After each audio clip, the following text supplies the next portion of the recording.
3 rounds of discussion with a 20-minute time limit. Introducing first from a Zoom call in Columbia, South Carolina, Matthew, aka the Unbreakable Spirit. And his opponent from a Zoom call in Atlanta, Georgia, Daniel, aka the Executioner. Take it away, Matthew.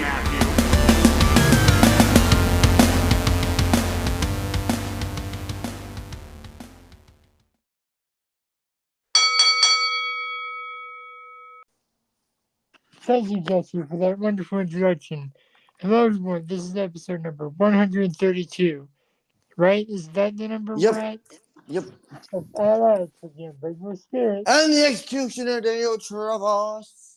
I'm the Unbreakable Spirit, aka Matthew Smith. Let's hop into the topics real quick. Topic number 1. Topic numero uno is WWE Raw continuing to air on USA Network throughout the rest of 2024. Number 2. Could Jacob Fatu overshadow Solo Sikoa, and that's why WWE is delaying his debut? Number 3. The results of the Backlash and Leon prediction battle. But first, I need to start this off with, for those of you who were worried that you'd have to learn another new channel for Raw for the rest of 2024, fret not any longer. Yeah. I will say, my first thought is, I'm glad that WWE has a home for Raw for the remainder of this year, but it's got to be more and more curious of what Raw is going to be like once 2025 hits. 2 words. Commercial free. Yeah, that's true. But I mean, like, with Monday Night Raw being on the USA Network for the rest of this year, like, I mean, hey, I'm just glad Raw has a home. We know what channel it is. We know what, Yeah. you know. We know it like the back of our hands. Yeah. Like, literally. So, what are your thoughts on Raw being on USA Network for the rest of this When year? I saw this, I was like, whew, okay, I don't have to learn another TV channel. For another couple months.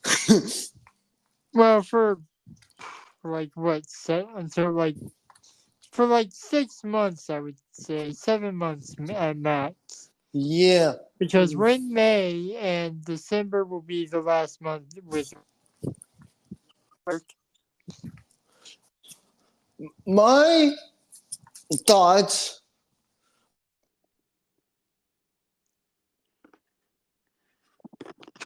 I will say, I am glad that one of my things that is going to be interesting is this going to change the product of Monday Night Raw going forward for the rest of this year, or is it just going to be the same old shit?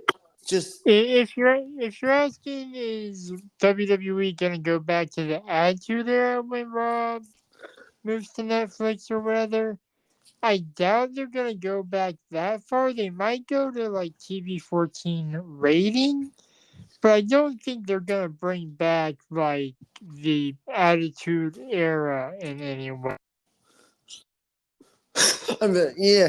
Just In the words of Kellerman, let the past die, kill it if you have to.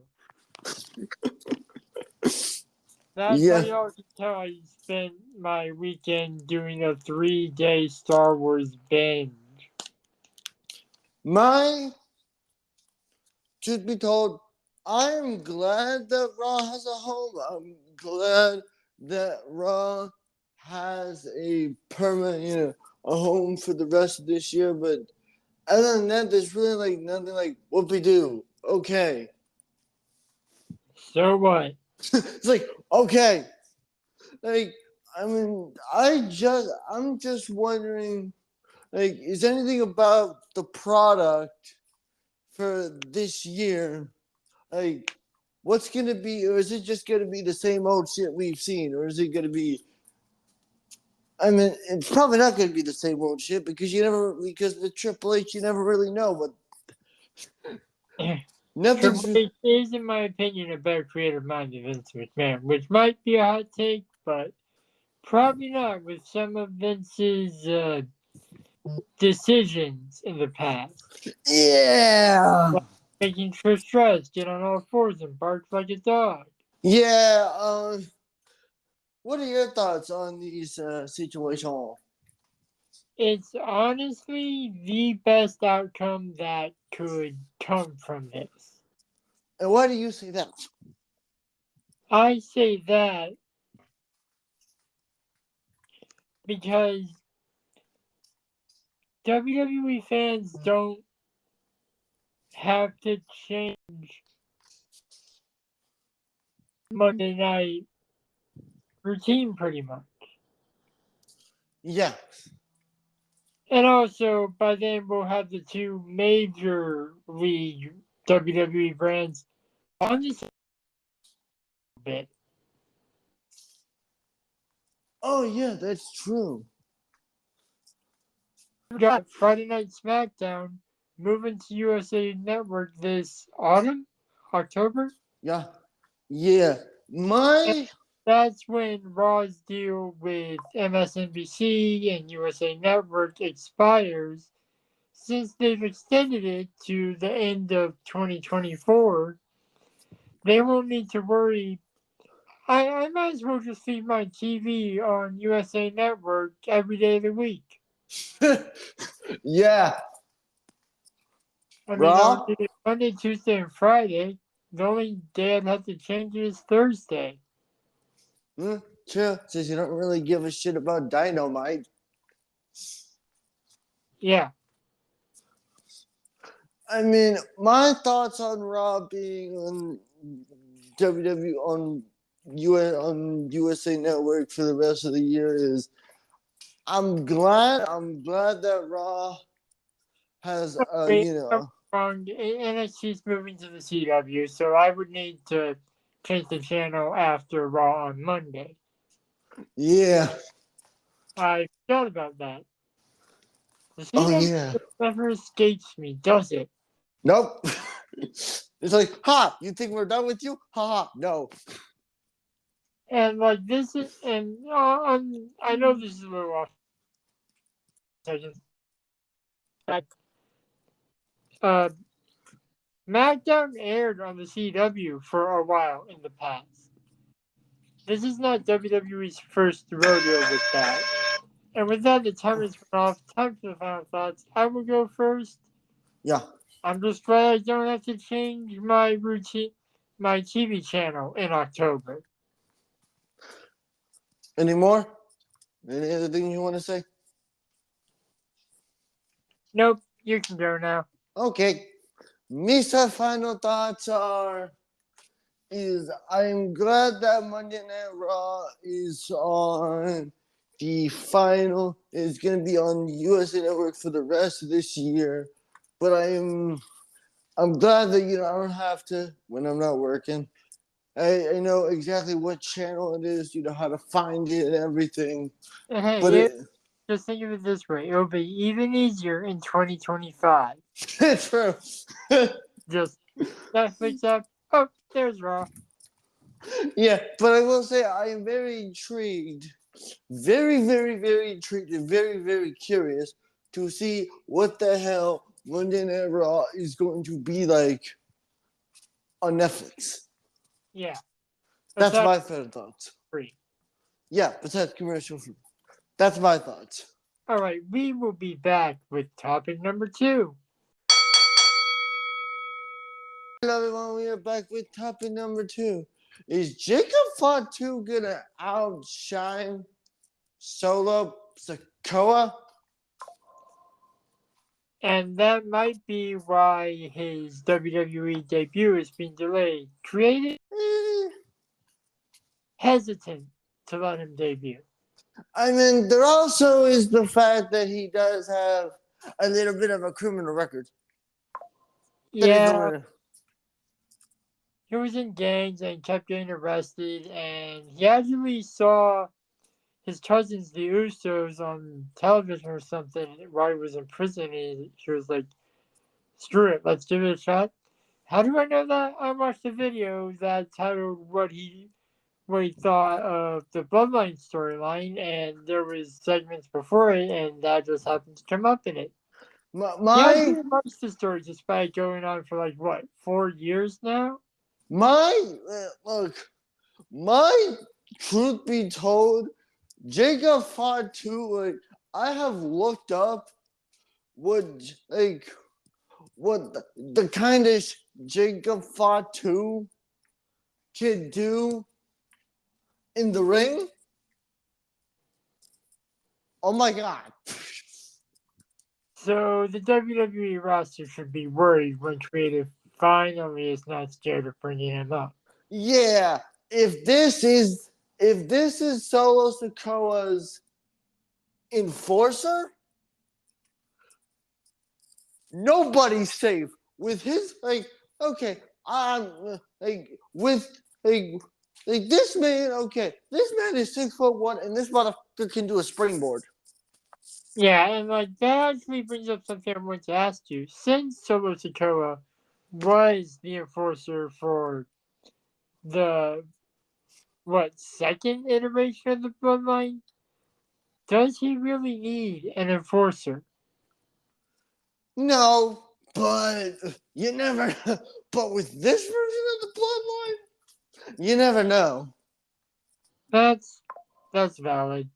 I'll give you that one. But to add on to my thoughts is, I understand why WWE's worried about Jacob Fatu outshining, because he's a big deal outside of this company. Yeah, He's an 870-day MLW world champion. yeah, and also keep in mind he's part of the NOYs. That probably makes him an even bigger deal than the MLW reign. Yeah, not to fucking. No, there's even one more thing I want to mention. I'm like, dude, his father, and I've looked this up, is the Tama kid from the Attitude Era. Hmm. That's how he's related to Roman. His To uncle everyone. is Great Umaga. His other uncle is Rikishi. His cousins are Roman Reigns, Jimmy, Jay, and Solo, I mean, yeah, and Tamina. and the final boss. And yeah, and the great one, the final boss, Dwayne The Rock Johnson. My I just want to say is that Through his accolades, his family definitely pulled some strings. yeah, because I just want to say this: if you look up what kind of Jacob Fatu is gonna be able to do, like the kind of like if Jacob Fatu can do a fucking moonsault, holy, like if this man can do a dive over the top rope, everybody's in trouble. I bet. I mean, because my thoughts, and I'll let you speak on this, but it's just I've seen what he can do, and I can kind of understand, because they've cut WWE's confusing to me, because they said that they want him to not outshine Solo Sikoa, but Solo Sikoa has lost every 36 matches after beating John Cena.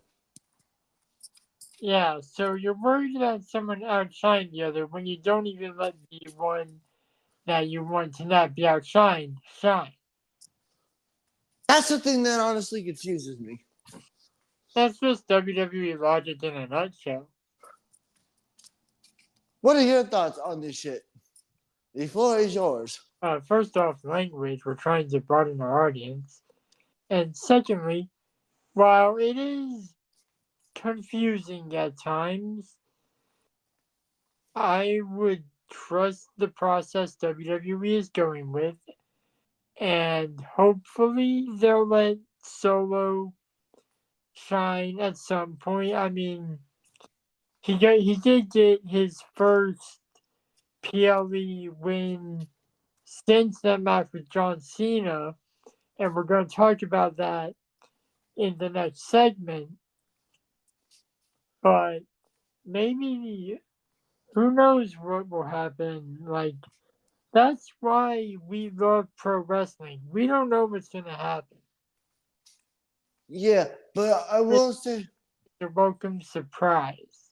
yeah, but I will say, well, you have said that it is likely that WWE will have him go through the developmental system. It is also very likely that WWE could just be like, nah. And you're not no way. You'll be fine on the main roster. We're not going to teach you our way. Just go. Go. Just go be the Samoan werewolf and die. I'm in hell. Like, you talking about I'm in Don't hell. get yourself arrested again, okay? Yeah, just don't do that. All right. Final thoughts is when the WWE pulls the trigger and brings the Samoan werewolf, yeah, that's his nickname, folks, in to the use on the main roster, and if that is the case, may God have mercy on everybody on the main roster. And as for my final thoughts, I hope we get to see the Samoan werewolf soon. But I hope he's a little more tame than he was in MLW. Yeah. I don't know. With this new bloodline, I'm not so sure. I mean, true, you do have the Gorillas of Destiny. Yeah. All right. We'll be back with the With final. the results. And we are back with the third and final topic, the results of the Backlash predictions. Battle. Yes, I've seen the pay-per-view get mixed results online. What did you think of it? Have you watched it? No, but I watched that show. Bro, truth be told, I kind of forgot it was on the afternoon. If I'm honest. That's why I waited till nighttime to watch it. But yeah, I saw a little bit of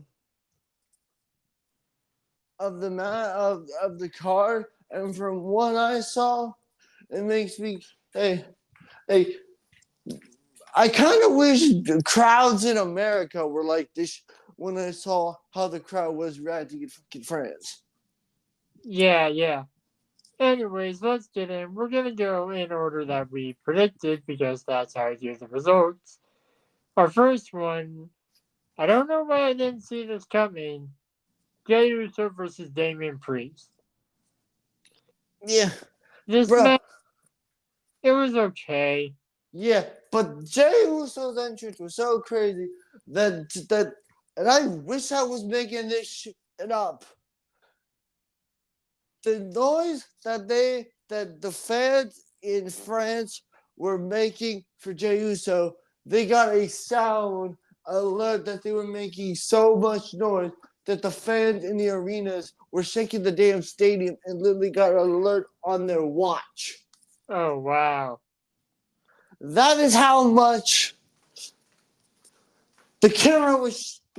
That's how much it was happening just for one entrance for Jey Uso. That is how you know Leon France was deprived of some WWE energy. Yeah. But I don't know why I thought Jay was gonna win because Damian had the Judgment Day.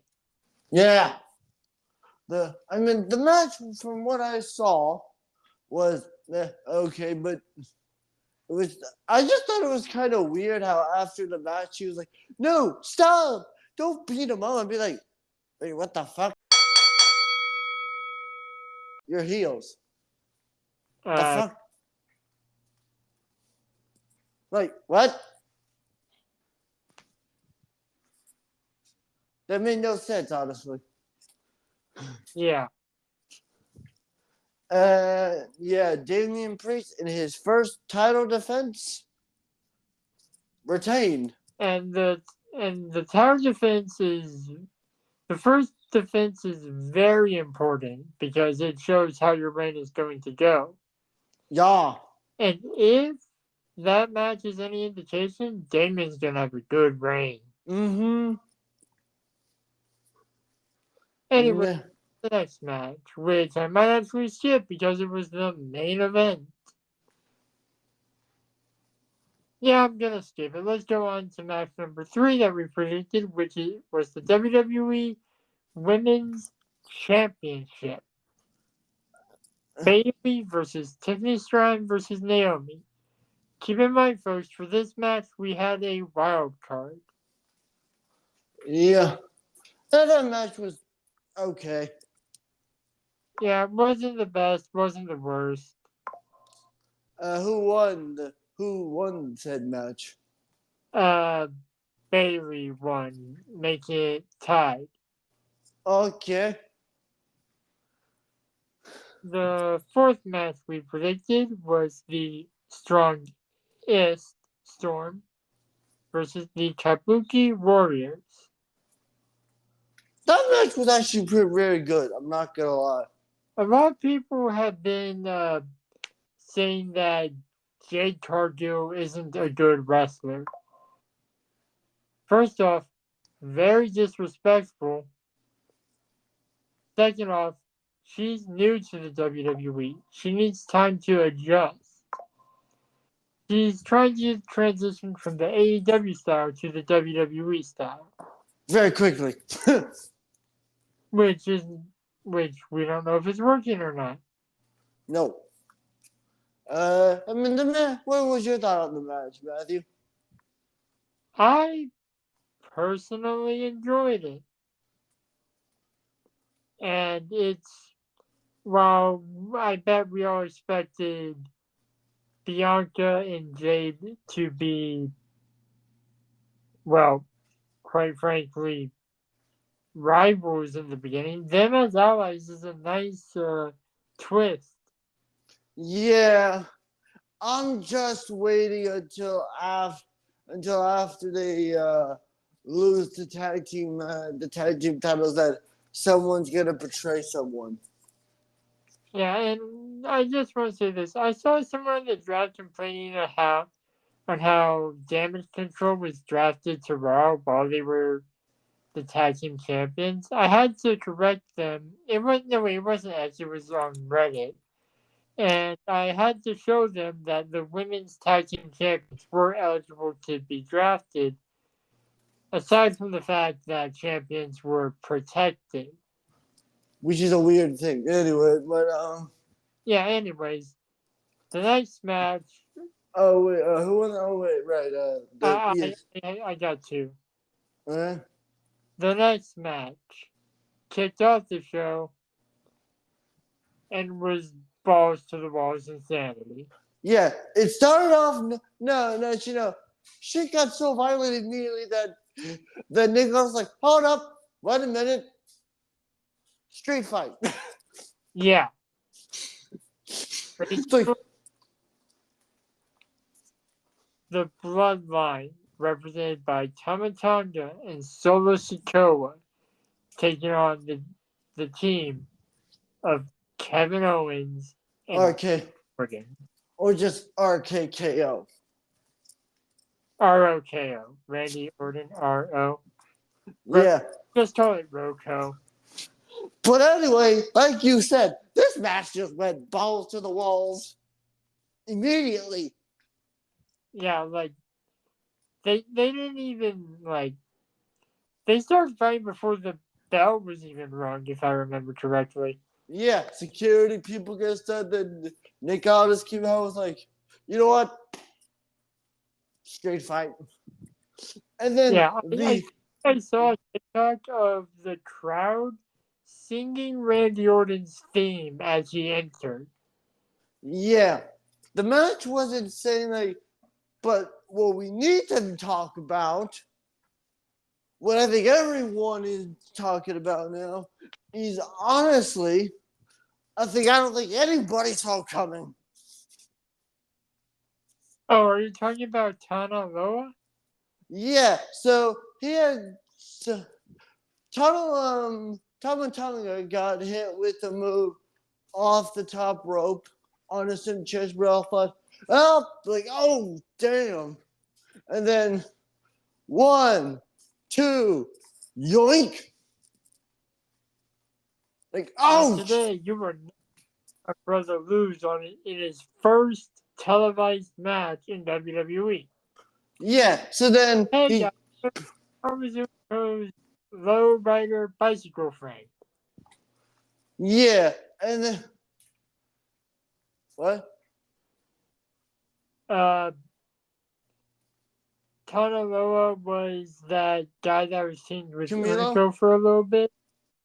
Yeah, Yeah. He came out, grabbed some steps, whacked Orton.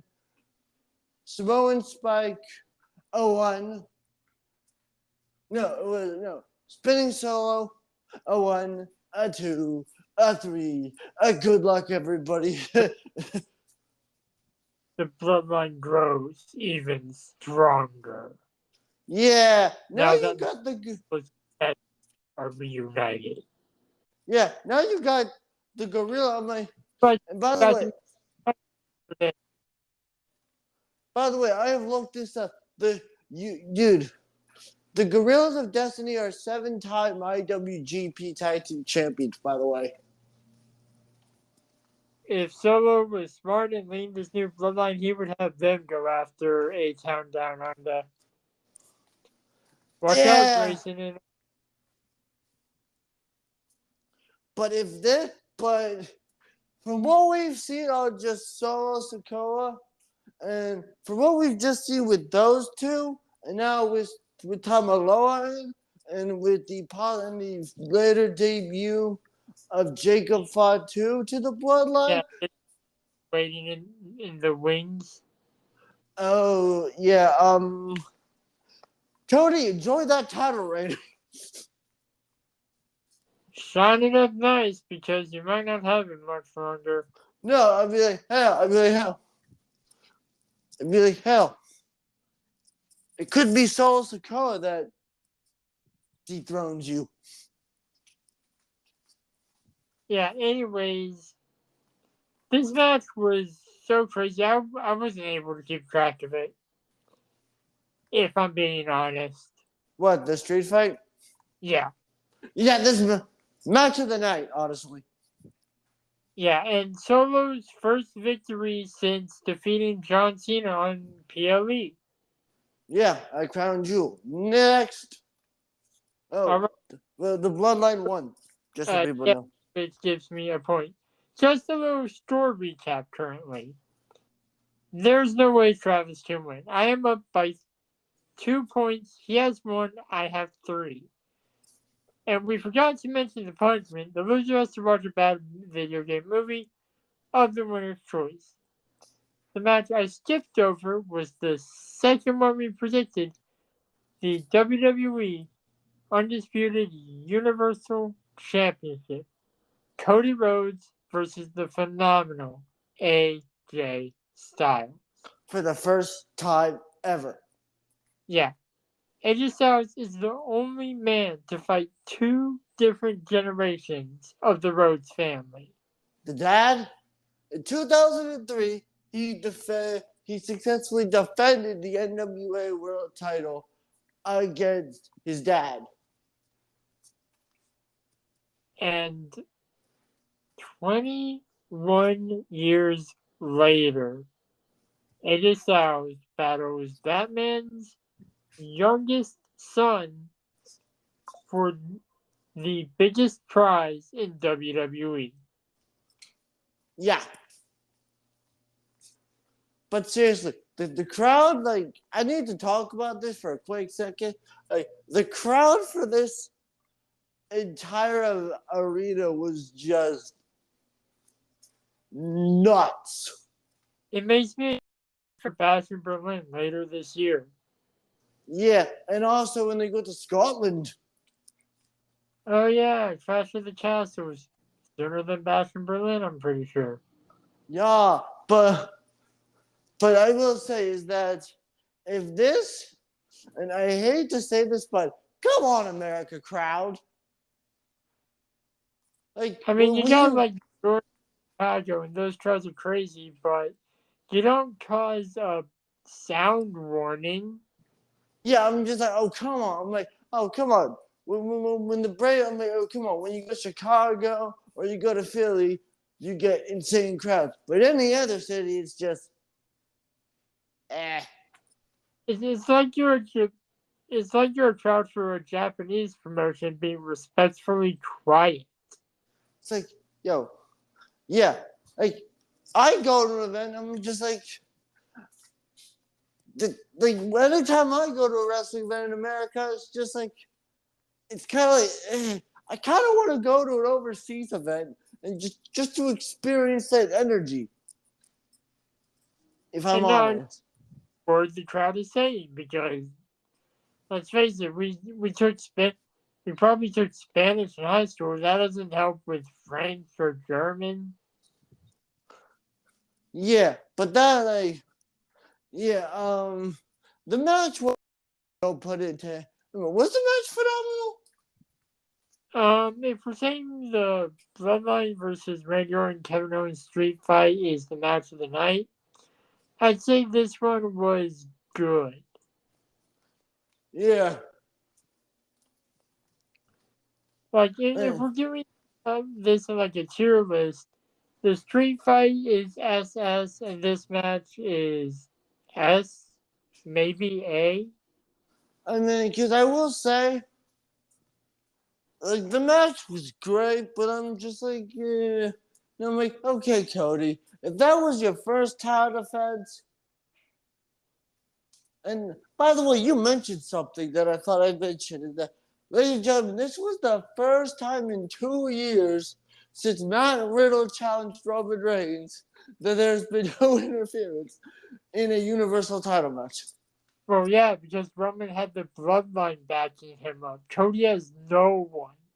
Yeah, so Cody, if Bruce Brothers and Mia Yim are currently having a stint in NXT, so AJ didn't have any backup. yeah, so Cody, you just better hope your next challenger doesn't decide to what's the word I'm looking for? Get creative with their, you better hope it's not like a really creative heel. That Or Solo Coach. yeah, or Solo. But yeah, my thoughts overall from this entire PLE is I don't like, honestly, I don't care if the crowd, if it's overseas, but I really like when I see like the kind of crowd that we see over there versus then you go to the event here, it's just like, what the hell? Yeah, like, we don't get to see internet. The only international crowd I can remember seeing up to this point would be the UK crowd whenever they do the European tour after SummerSlam. Yeah, I mean, hell, when we had Drew McIntyre, when we had when Sheamus and Gunther had their match at Clash of the Castle, that crowd was electric for that. Yeah. But then you go over to America, it's just like, eh. I think it goes to show that the first W in WWE needs to be the word world, because we can experience it's something that brings tons of different cultures and different countries together under one umbrella and love of professional Yeah. wrestling.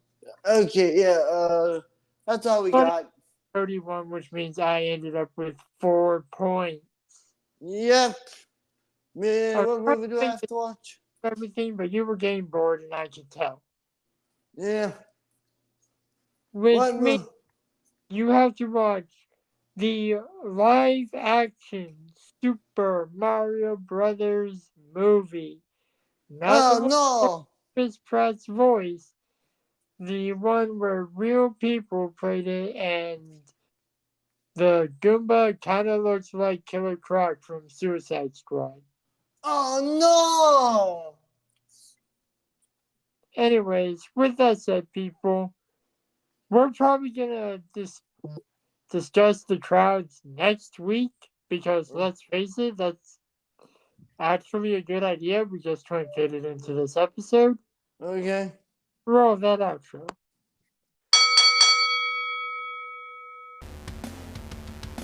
Thank you for listening to Add Odds, hosted by the Unbreakable Spirit, And the executioner. edited by the Unbreakable Spirit. You can follow me on Twitter and Instagram at MTS_life_0126. You can follow me on Instagram at DanTravis121, and you can also follow me on the Twitter at DanTheExecutioner21.